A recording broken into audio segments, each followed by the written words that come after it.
Alright guys, some pretty exciting news about Road to UFC and a potential UFC return to China this fall. I saw on my Twitter feed just now that Dana White was on the Pat McAfee show today, and he dropped a couple locations of upcoming UFC events.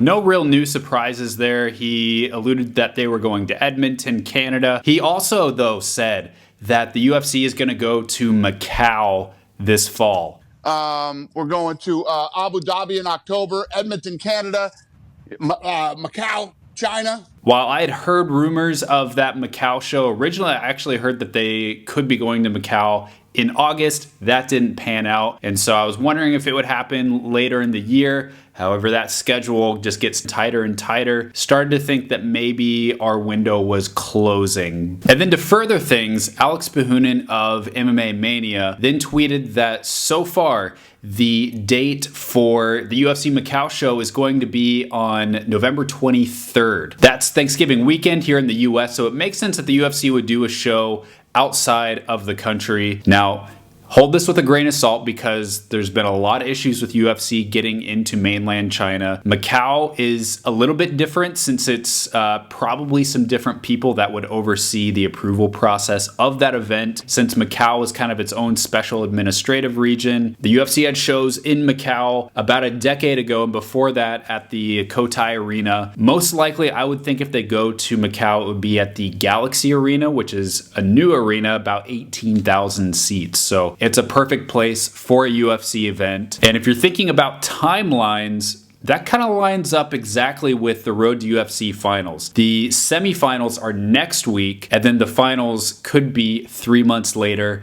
at the end of November. So all of that sounds like it would be perfect for the finals of the Road UFC tournament to happen then. As for if I've heard anything, honestly, I haven't really checked in about it. I've personally been so focused on the semifinals for Road to UFC that I haven't really even pried around to try to find out if that's happening or not. But it does make a lot of sense to me, and let's hope that it actually happens. If we do get a card in Macau, I would think probably if you've got an 18,000 seat arena, you're going to want to stack the card, right? So you're going to put Song Yadong on the card. You could put Li Jingliang on the card if he gets out of Australia this weekend without taking too much damage. Shoot, maybe you even have Zhang Weili defend her belt against Tatiana Suarez at the event. If you have a big arena like that, it's your first show in China in a really long time, you want to go big, so I wouldn't put it past him to put Zhang on the card against Suarez. Hopefully you'll get some more news updates from me. Subscribe to the channel for more, and we'll see you next time.